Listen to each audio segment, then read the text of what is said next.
शेतकरी मित्रांनो, काही दिवसांपूर्वी आपण इथं आपल्या अद्रकीच्या प्लॉटमध्ये झिंक, मॅग्नेशियम आणि फेरस सोडलं होतं. झिंक आणि मॅग्नेशियम फेरस सोडण्याचं हे कारण होतं, जो पण आपल्या अद्रकीवर पिवळेपणा दिसून येतोय तो कमी होणार होता. आणि मी त्याचा एक व्हिडिओ पण टाकला होता. तर त्या व्हिडिओवर खूप सारे शेतकऱ्यांचे कमेंट्स आले, काही शेतकऱ्यांचे मला मेसेज पण आले की हे किती प्रमाणात आपल्याला सोडायचं आहे, त्याचं प्रमाण काय प्रत्येक गोष्टीचं. तर त्याचं प्रमाण मी आज तुम्हाला सांगणार आहे. आता मला 5 ते 6 दिवस झालेले आहे सगळ्या गोष्टी सोडून. तुम्ही माझ्या पाठीमागे बघताय, एकदम चांगल्या म्हणजे 50% तरी आपल्याला इथं फरक पडलेला आहे. ग्रीनरी आलेली आहे, पिवळेपणा 50% तरी कमी झालेला आहे. तर एक गोष्ट लक्षात घ्यायची मित्रांनो, आपल्याला जे पण आपला जुना करपा होता, खालच्या पानांवर जो करपा आलेला आहे, धुळीमुळे असो किंवा फवारणी लेट झाल्यामुळे असो, आपला तो कधी बरा होत नसतो.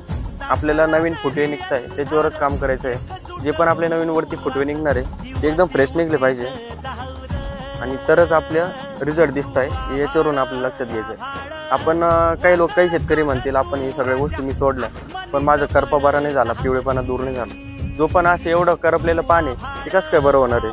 हे जळलेलं आहे, पूर्ण आता करपलेलं आहे. तर मी इथं झिंक 1 ते 1.5 किलो प्रति एकर आणि फेरस मॅग्नेशियम पण 1 ते 1.5 किलो प्रति एकर अशा पद्धतीने आपल्याला इथं सोडायचं आहे ड्रिपद्वारे.